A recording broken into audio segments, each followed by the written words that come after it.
Nako, breaking news, may pasabog po dito si Kati Binag at si Badoy, no? Talagang real talk lang, no? Talagang tatamaan dito yung mga vlogger at yung mga galit kay Tatay Digong, no? Alam nyo kasi nakakapagtaka, no?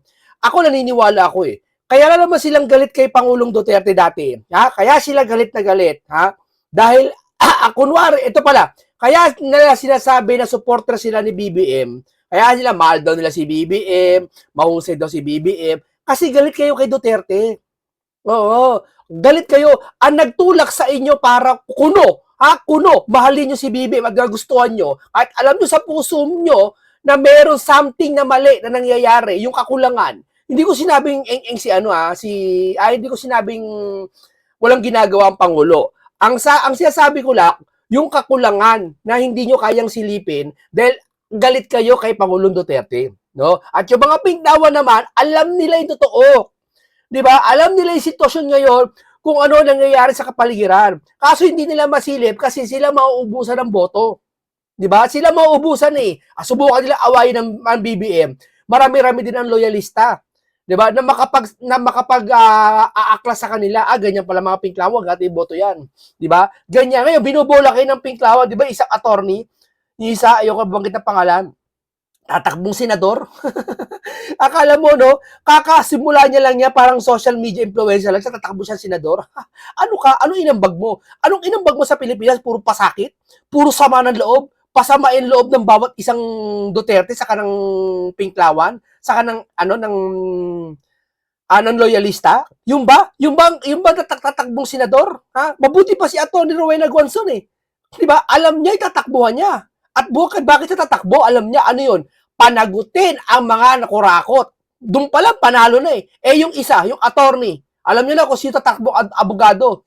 Yung dilawan na hindi naman sikat, tatakbo daw tatakbo daw senador. Shipin mo 'yon? Nagpasakit ka, kumbaga pinagsasabong mo yung dilawan, yung loyalista, mga didis, pinagsasabong mo, tuwan-tuwa kayo, diyan nila karpuet, di ba? Tapos tatakbo ka ng senador?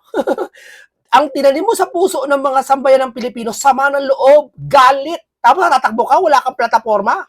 Ano plataforma mo? Magigante. Di ba? Yun lang naman nakikita namin eh. Bakit? Wala kang mailalatag pa rin eh. Hindi katulad ni Atty. Rowena Guanzon, hindi para magigante. Ipakukulong niya yung mga sangkot dito na hindi kayang gawin ngayon. Tama, mali. Di ba? Ngayon ba dito sa panyo walang sangkot na korupsyon? Ha? Hindi. Saka nanindigan siya. Hindi mo siya sabihin pwedeng kain suka. Nahimasmasan siya. Ika nga, nahimasmasan siya doon kay Sara na ganito pala to. Although binatikos niya dati si Sara, sinabihan niya ng Fiona, etc. Pero bumawi naman siya, di ba?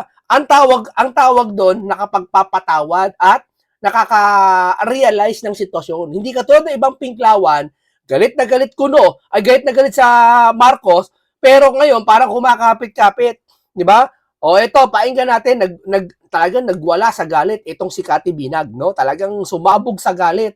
Diyan sa mga, makikita mo talaga pag may laman ng utak yan.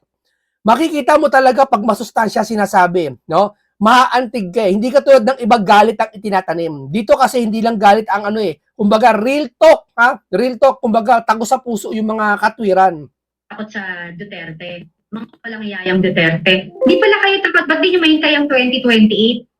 Di ba? Bakit hanggang ngayon, simula 2022, 2023, hanggang ngayon, non-stop kayo sa paninira sa Duterte? Di pala kayo takot eh. Bakit di kayo maghintay? Kayo nga, nasa inyo ang tawag dito, Comelec. Nasa inyo ang pera.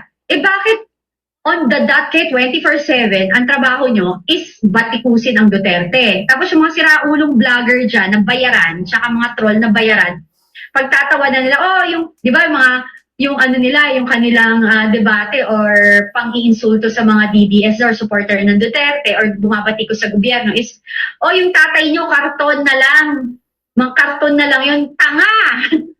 Dapat doon kayo mag-isip, karton, niyayakap, nagpapaselfie pa, minamahal pa, dinadayo all over the world. Pinagtatawa na pati na isa yung vlogger ng Canada ko, no? Di ba? Na sinasabi niya na tatay yung karton, no? Nakakaawa sila, no? Nakakaawa sila na tinutokso mo yung tao na kung saan gumawa sila ng karton para yun ang, hindi naman nila pinaglilingkuran yun eh. Hindi naman nila sinasamba yun, yung karton na yun, di ba? Ni Tatay Digong. Kumbaga life size lang yun ni Tatay Digong, isang simbolo ng pagmamahal kay isang tao. Sa akin nakakita ng gano'n, di ba? Pagmamahal yun, pati ba naman yun, tututulan nyo pa? Pati ba naman yun, ipang-aasar nyo pa sa kanila, di ba? Palibasa itong mga to, hindi nagmamahal itong mga to eh, di ba? Wala silang ganyan. Kaya ginagawa ng mga Duterte supporter yon, doon man lang maibsan yung pagmamahal nila kay Tatay Digong, gumagawa sila. Kasayahan nila yon.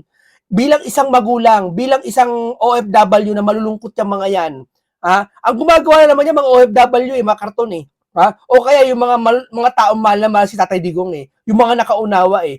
No, hindi naman lahat ng tao eh, no? Ibig sabihin, yung mga yan, lalo mga OFW sa dahig, kasiyahan na nila yan na makita nila sa Tatay Digong sa litrato man lang, di ba? Karton daw. O anong pinagkaiba ng litrato ng nanay mo sa wallet mo doon sa karton ng PRDRD? Sige, tanungin kita. Anong pinagkaiba nun? Malamang sa wallet mo, sa bahay nyo, may litrato ka ng nanay mo. O kung sabihin namin may litrato ka ng nanay mo, pag-asar din namin sa yon. O, ano pinagkaiba nung sa life size na picture ni Pangulong Duterte? Doon sa picture ng nanay mo sa bahay mo.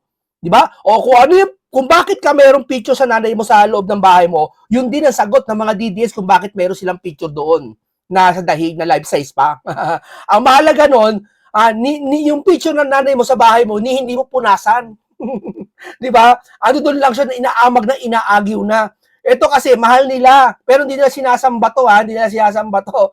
O, talaga pinagpagpapahalaga tawag diyan, pag-ibig, yung tao, hindi mo masabi sa isang tao yung pagmamahal mo, yung pagpapahalaga mo.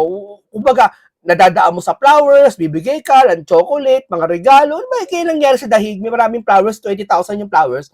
Di ba? Walang problema doon. At least, karton na yan, minamahal si Tatay Digong. Yung amo nyo, sige nga, may nagmamahal ba doon? Wala. Sabi ko nga umpisa, di ba kanina? Kaya nyo na naman sinasabi na mahal nyo si Junior, kaya nyo naman sinasabi na sinusuporta nyo siya kasi galit kayo sa mga Duterte. Huwag kayo magpaka-plastic. Yan ang katotohanan. Dahil kung mahal nyo si Junior, susuportahan nyo siya. Sa anong paraan nyo susuportahan? Hindi para batikusin ng DDS. Suportahan nyo yung problema ng bansa ngayon. Alin yun? Di ba sabi nyo natatrabaho ang Pangulo? Ano tinatrabaho ng Pangulo? Yung krisis ngayon, alin yun? Yung oil.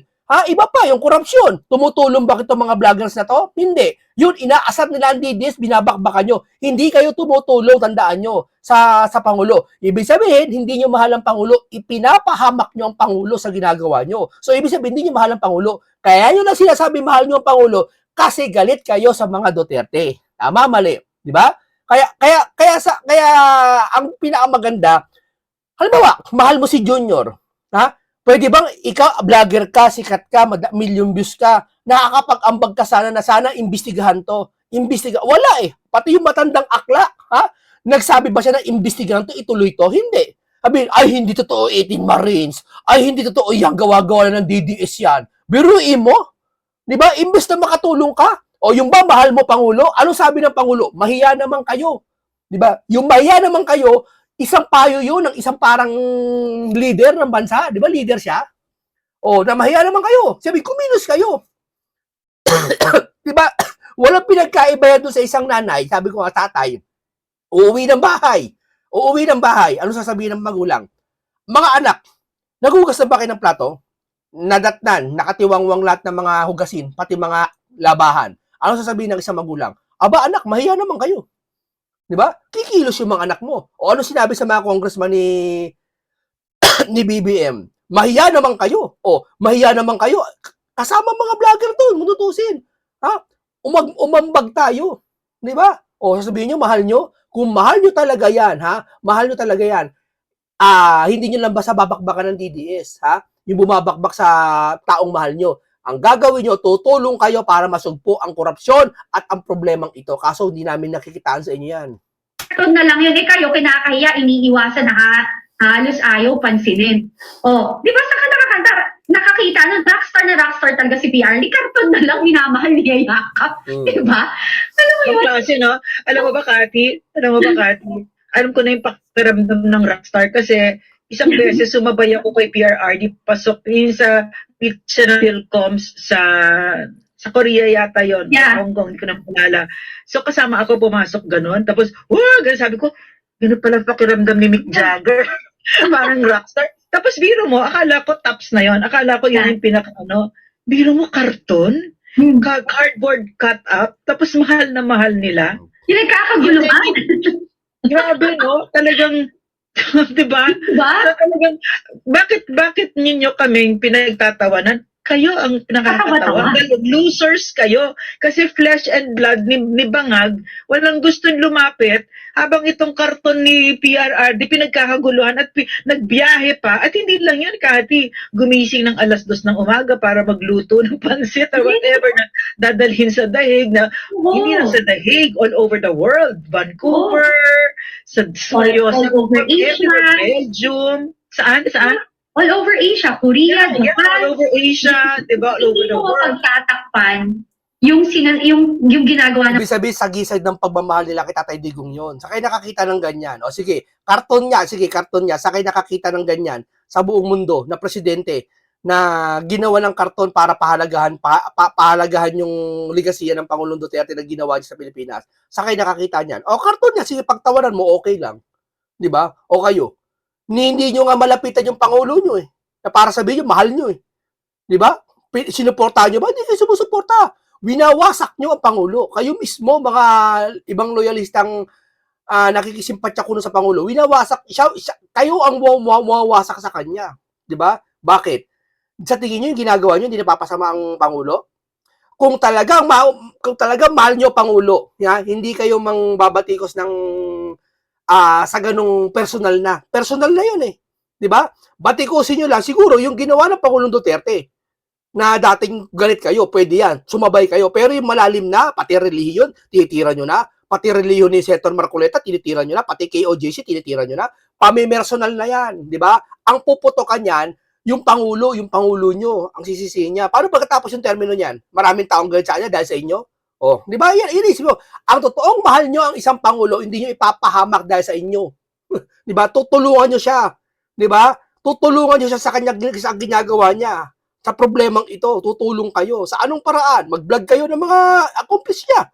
Mag-vlog kayo ng mga nagawa niya. 'Di ba? Mag-vlog kayo na sana mahuli na yung mga kay Saldi ko na minsan ba mga vlogger na to nag-vlog tungkol sa flood control issue? Ha? Parang gusto nilang palabasin walang flood control anomaly. Ang gusto nilang palabasin kay Tatay Digong meron. At gusto palabasin ng palengkera, na dahil sa korupsyon ngayon, inaayos lang daw ni BBM, ibig sabihin pinatutunog niya si Duterte may kasalanan, 'di ba? Mamamayang Pilipino all over the world. Amazing. Maraming sineselebrate yung birthday. First ever president na sinelebrate every time na nagbe-birthday siya. 'Di ba? Buong bansa, nakita niyan, wala kayong magagawa. So, yung mga nagsasalita dyan na, yung karton yung tatay, mga tanga. Kayo ang bobo. Di ba? Kasi, di ba? Talo kayo ng karton na tatay namin. Talo kayo. Di ba? Dapat amaze ako doon na super. Alam nilang hindi nila makikita si PRRD na sa loob ng kulungan, they're not going to have any chance of seeing him. But he still went out. Yung iba nagpapagawa ng sarili nilang standee. Sige, karton tatay si Tatay Digong. Yung mga anak ninyo, minsan, ito lang baka may tamaan huwag magagalit. Bato-bato sa langit, huwag magagalit. Bakit pag graduation, pinapagawa nyo ng tarpaulin? Di ba? Congratulations, Stephanie, blah, blah, blah. Congratulations sa San Juan de la Cruz. Di ba? Pinapagawa yung tarpaulin, pinapaalam nyo na graduate na sa engineer, graduate ng nursing, di ba?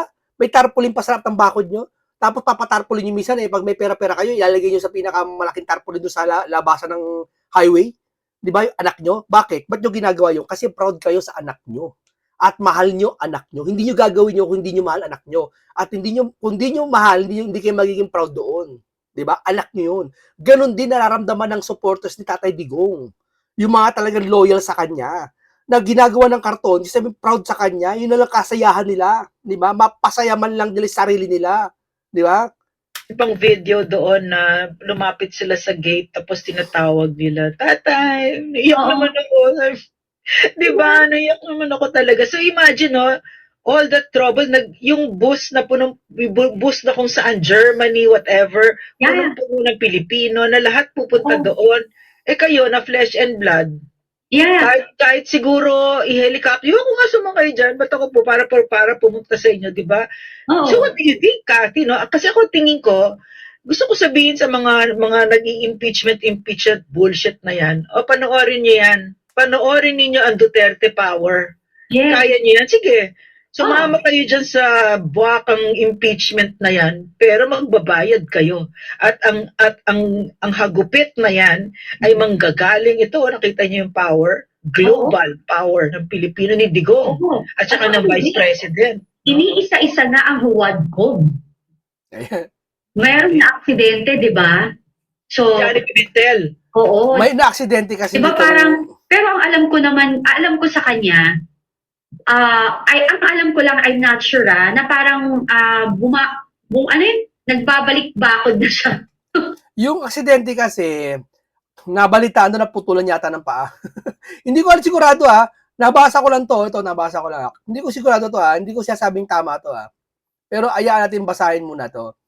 Ang sabi dito kasi, membro ng Quadcom na pumirma para sa impeachment ni Sara na aksidente na di umano na putulan ng paa. Hindi ako masabi ito ito, basahin nyo to, page na to. Dalawin nyo ng page niya, tanong sa kanya kung totoo to.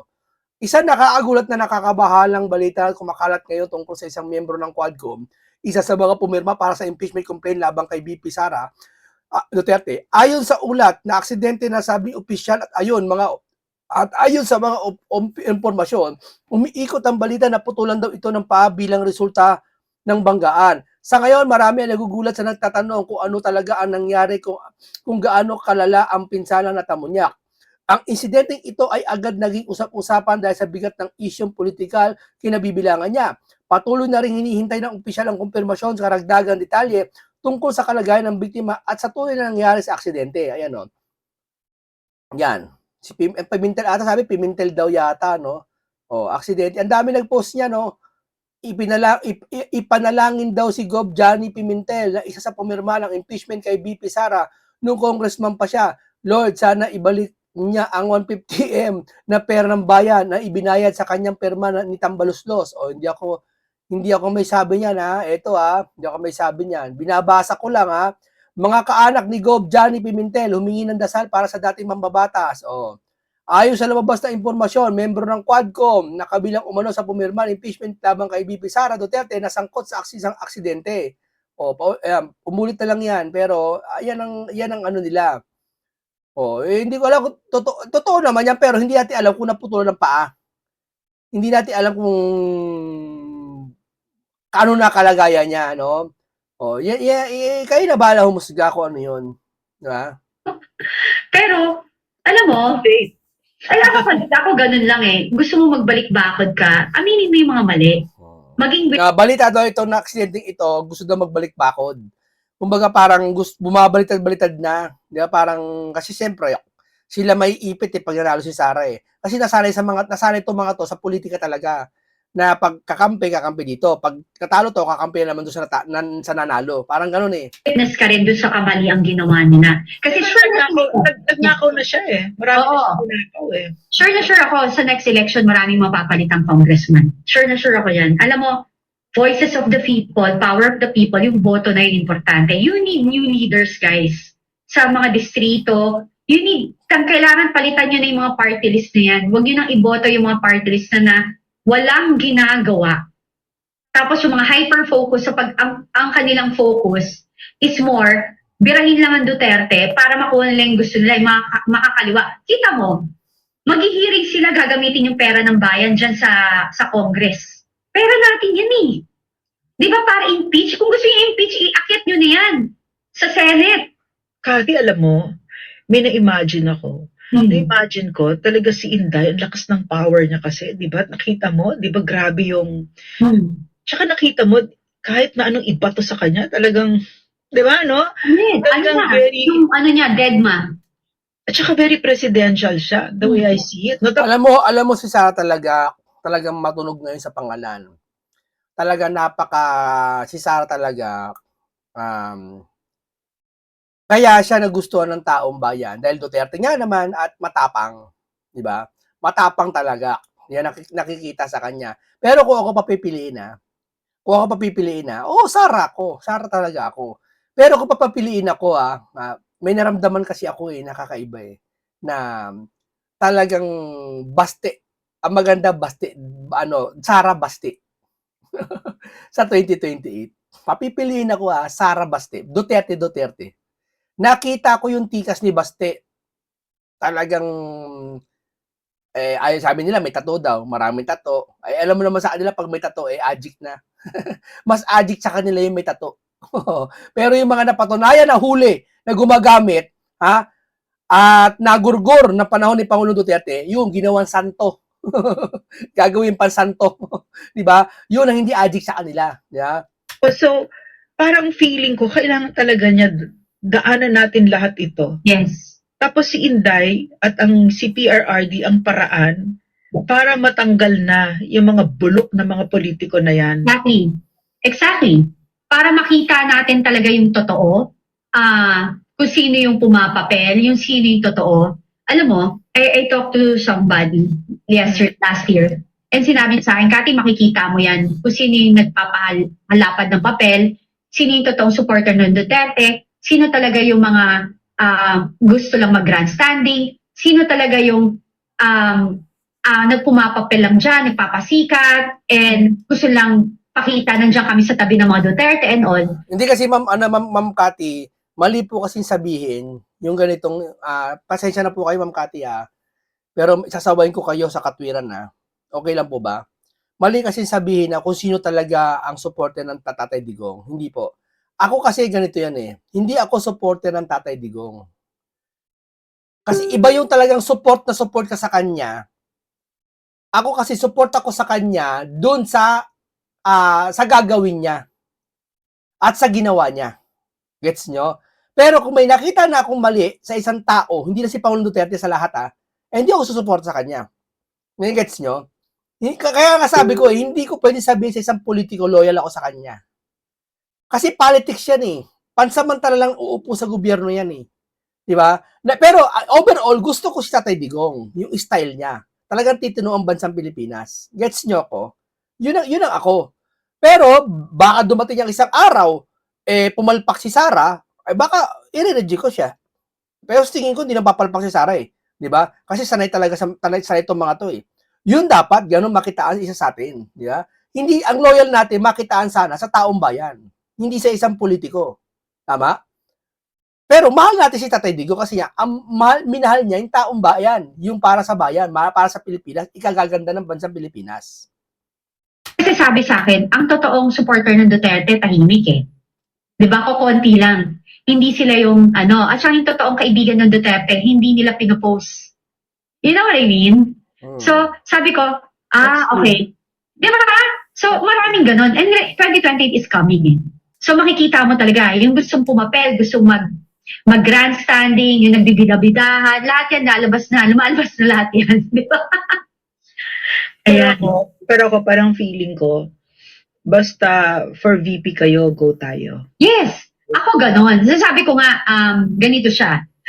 Sa akin, basta't pareho tayo ng pinaglalaban, wala akong pakialam saan ka manggaling. Importante sa akin, yung ngayon pa lang nag-uumpisa ka na, kinakalaban mo na yung mali. Yung alam mo yun, naninindigan ka sa tama. Diba? Hindi yung after 1 year, sige, 2028, 2027, doon ako mag-start. Hindi. Ngayon pa lang. Pakita mo na. Tumaya ka. Diba? Tumaya ka na. Doon tayo magkaalaman. Kasi hindi naman tanga si BP Diba? Alam mo pa si VP? Tinan mo si VP, bilib ako sa kanya, tumataya talaga siya. Kasi, hindi pa naman, ang layo pa ng 2028, di ba? Yeah, correct. Pero sinabi na niya na hindi pwedeng walang managot. Kasi pwede namang huwag mo sabihin yun Correct. Para mambola ka na, para lumapit kayo sa kanya, or makipag-areglo, pero hindi siya nakikipag-areglo. Oo. Diba? So dito makita yung paninindigan talaga very presidential. Kasi, ba't ka makikipag-areglo? Bakit di ka muna lumabas publicly, sasabihin mo yung totoong nangyari? Hindi pwede na secretly makikipag-areglo ka kay BB. Hindi ganun. Lumantad ka, di ba? Na ako yung ninindigan, naging parte ako ng yung kagaguhan na ginawa na ayoko na maging parte nun. Ganun. Bago ka makipag-areglo, di ba? Hindi yung secretly makikipag-areglo kay BB, hindi ganun. Walang ganun. Sino magsasabi nun?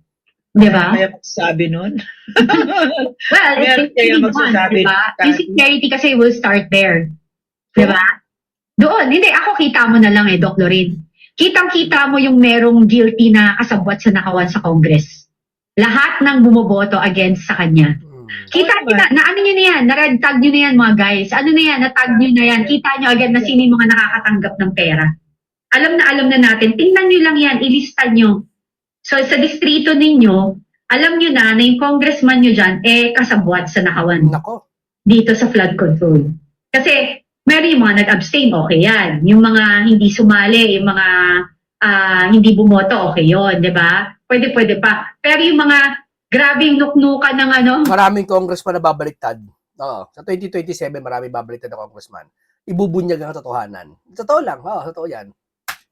very, yung kanilang ano ba, yung Kantaran. kumpihan, di ba? At panayang pa, na talatang halata niya yan ang malalaki na kuha. So, wag nyo na yung boto. Kasi magnanakaw yung congressman nyo.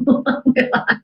Yung kagandahan kasi nung kay Inday, wala talaga siyang impeachable offense. Kahit na Wala. sabihin, puro invento. I mean, iba sana kung kasi pwede silang magpalusot eh. Hindi kasi, sinayin ko yung impeachment kasi may impeachable offense, di ba? Oh, si ano na lang eh. Si Attorney Rowena Gonzon Comelec kasi siya, di ba?